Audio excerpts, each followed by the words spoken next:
825 Pontiac Avenue is a sprawling apartment complex in Cranston.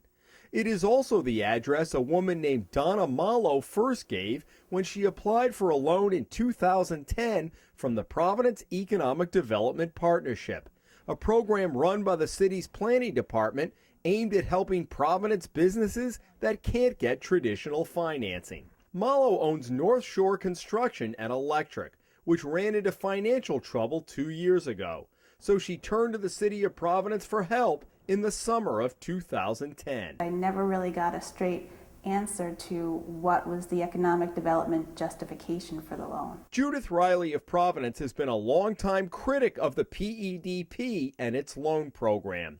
We first spoke with her last fall when she discovered one of the federal agencies overseeing the program called the default rate astounding during the administration of former Mayor David Cicilline.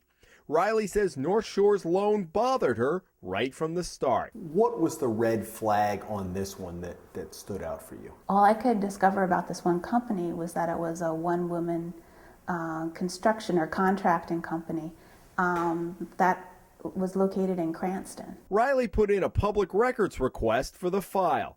She got most, but not all of it. A PEDP lawyer ruled some of the application documents were confidential. The documents, once I got them, didn't show me the economic development justification that should have been there. I could not find any Providence connection in terms of, maybe buying buildings or rehabbing buildings or something like that. I couldn't find any record of Providence people being employed in jobs that were created by this company. Malo had first approached the Capital Good Fund, a private nonprofit microlender that was located in this building on Dorrance Street in Providence at the time. Its executive director tells the Hummel report his agency helped Malo, but when she needed more money, he directed her to the PEDP. As collateral for a $4,000 loan, Malo put up a car, which was registered to this address on Wheeler Avenue in Cranston. Malo also listed her business address with the Rhode Island Contractors Registration Board as Cranston. When applying for the PEDP loan, Malo first listed her business address as Pontiac Avenue. But the Hummel report has learned that a high-ranking official in the city's planning department told her she needed a Providence address to get the loan and suggested Malo use 127 Dorrance, the same building as the Capital Good Fund. It is also the same address for the attorney who closed on the loan for the PEDP, Gordon Fox, Speaker of the House in the Rhode Island General Assembly. The earliest piece of documentation that I was supplied with, and remember some was withheld, the business address was down as Cranston, and then shortly thereafter it suddenly became a Providence address at 127 Dorrance Street. Through a spokesman, Fox tells the Hummel report he remembered asking Malo about having the same address as his offices and was told she was operating her business out of the Capital Good Fund offices on the 5th floor. Riley believes Fox, who was representing the city in the transaction, should have asked more questions. It's a condo building and there's 20 units. So it's not like it's the Textron building or the Empire State Building. It would seem odd to me that you wouldn't talk about that. And if it came up that it was just a care of address, that she wasn't really operating out of that, I would have hoped the next question then would have been, hey, wait a minute then, how are you getting this loan? Let's talk about your responsibilities to Providence and how are they being fulfilled. Because PEDP has hired him to represent their interests in this. Yes. In this transaction. Yes. Mm-hmm. One of the requirements of the loan is that Malo operate the business out of 127 Dorrance. The PEDP's former executive director, Thomas Deller, and Amintha Sonati, the deputy director of planning at the time, both signed off on Malo's loan. Deller took a job in Hartford earlier this year, and Sonati is no longer with the city.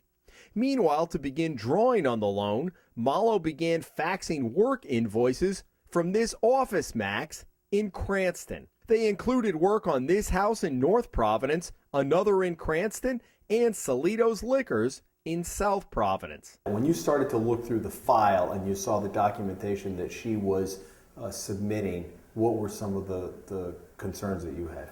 I was very, very surprised that the Economic Development Coordinator and the Director of Compliance and Tom Deller, basically, since the paperwork went through him, would have signed off on reimbursement for paying employees in cash, paying employees with, apparently, according to the documentation, no withholding for taxes, Medicare, Social Security, income tax, and then no payment, apparently, again, for overtime. There were 48-hour work weeks in the documentation, and no indication that anyone ever got paid more than $20 an hour. So if those things were there, you didn't see them in the file? I did not see them in the file. Mallow also submitted an invoice for work at 187 Washington Street in Providence, 2 blocks from the PEDP's offices. It's an address that doesn't exist. 165 Washington is a parking garage. 201 is Trinity Rep, with a street in between. By the end of 2010, Mallow asked for her loan to be increased to $20,000.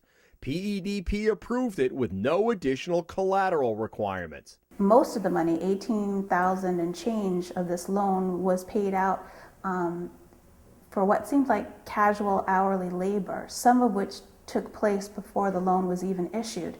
So you can't create a job retroactively, and there's no particular job that was in existence for more than 6 weeks. Riley, who has a master's in business administration, has won every one of the half-dozen open records complaints she's filed with the Rhode Island Attorney General's office.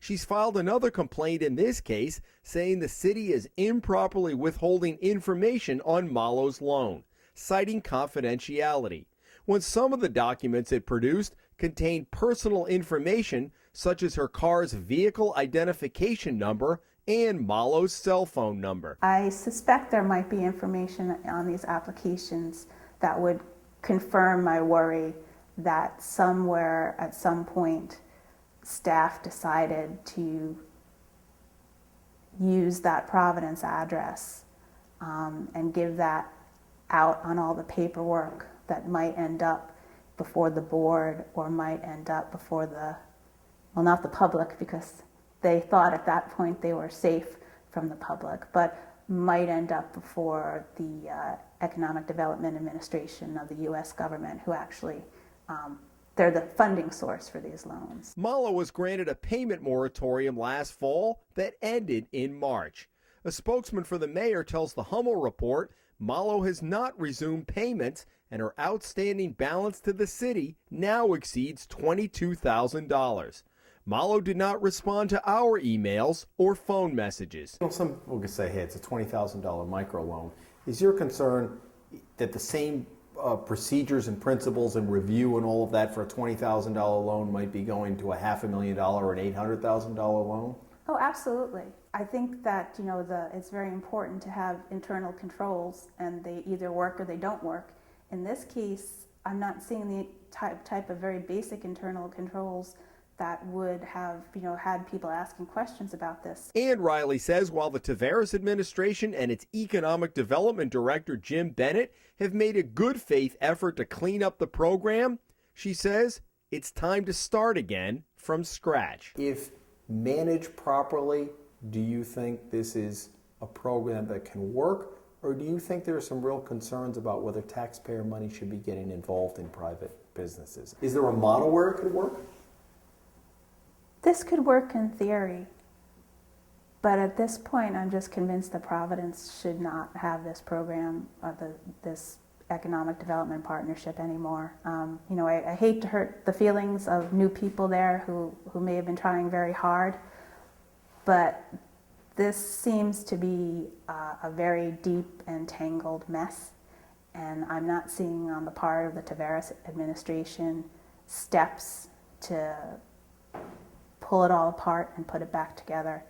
It seems like the steps that have been taken have been just enough to get more money out of the federal government. Did you have hopes they were going to turn it around? Yes, I did. And I think it's possible that it will turn around.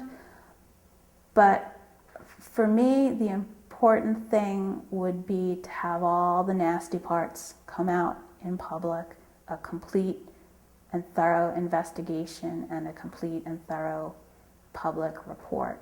And you don't think that's happening, or is going to happen? I don't think it's happening voluntarily on the part of the city administration. Still. Still. In Providence, Jim Hummel for the Hummel Report.